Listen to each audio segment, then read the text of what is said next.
Hello. I'm looking today at one of the lessons in the workbook for A Course in Miracles. And the earlier lessons all have a certain kind of framework with them that works on a certain thing. And this particular lesson I'm looking at, lesson 35, my mind is part of God's. I am very holy. It will be very hard for you to believe that in this world. Very difficult. If you believed that, you really wouldn't be in this world. And so the lesson is itself a kind of prompting, an inner prompting, to find the kind of mentality, if you will, that will allow you to receive this message, this truth. It is true. It is a gift of God to His Son. It is indeed true. But can you accept it in a way that transforms your life? It will not do any good just to believe it. Even if you could believe it, belief will not be sufficient. Belief is always in another, and it's just parroting words. If you have the experience of something, then you know it, and the words are unnecessary. So the workbook is in fact sort of a lesson to the mind to go beyond its current programming. And step by step, it leads you in ways, divine ways, to enable you to do that. If we look at this, at any lesson, we have to first make a decision to come to peace, to come to a kind of miracle readiness in which the Course can be actualized. If it's not actualized, it's just belief. And if it's just belief, it makes no difference. You can believe it in the same way that people believe the Bible, and it will make no real difference to you. So belief is the booby prize for anyone who's really a seeker. What this lesson needs in order for you to actualize it is stillness. Stillness is very difficult to find in this world. We don't even really know what stillness is. We think stillness is absence of noise, or at least partial absence of noise, because if you live in the city, there's always noise. And even if you live in the country, there's the noise of the country. So we live with auditory stuff going on all the time. Stillness is not cessation, is not ceasing that. It's not just absence of noise. So what would stillness be? Stillness would be something of the mind, wouldn't it? So that which is still would have to be the mind. Are we there?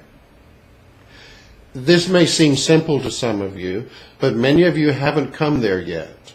Some of you have never been still a moment of your life. Some of you don't even know what stillness is. You live in a mind that's full of chatter, incessant chatter. You cannot find any relief from it. You try to meditate, and you get incessant chatter. Thoughts come and come and come and come, and the meditation seems to avail you of nothing. You're not the only one. There are many millions of people like this. And I certainly was like this at one time. To still the mind would be something quite divine, wouldn't it? To still the mind, you would have to come to a holy instant, a moment of now which took you out of time and brought you to a newness, something that was not of time, and your mind would be still. The chatter would cease, the thoughts would cease, and the mind would come to an awareness of itself. And in that quiet, that awareness of itself, it could begin to re-experience its immensity. Because your little self, which chatters it to the brain all the time, is nothing but conditioning. This chatter is what is conditioned. And if you're only the slave of conditioning, you have no freedom. And you certainly cannot know the truth of this lesson. My mind is part of God's. I'm very holy. You could only find that truth in stillness.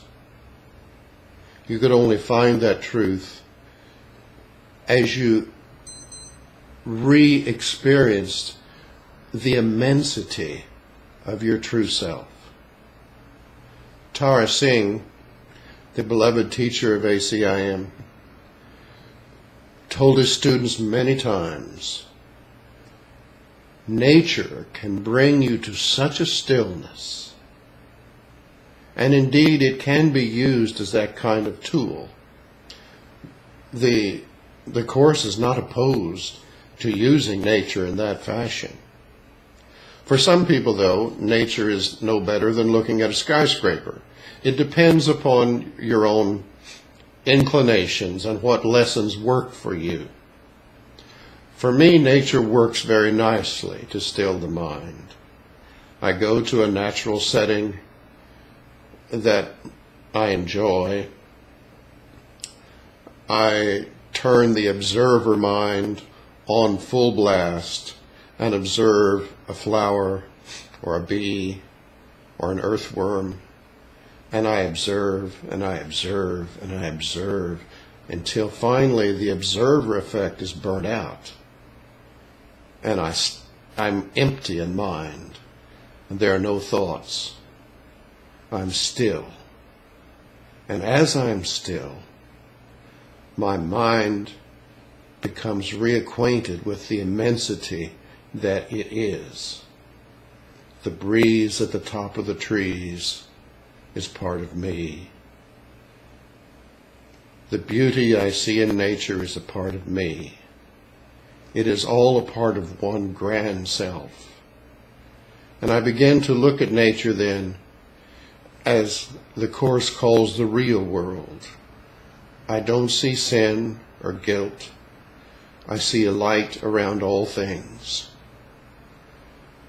And I see the face of God in everything I see.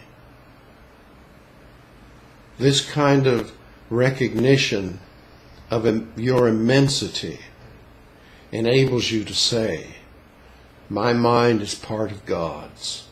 I am very holy.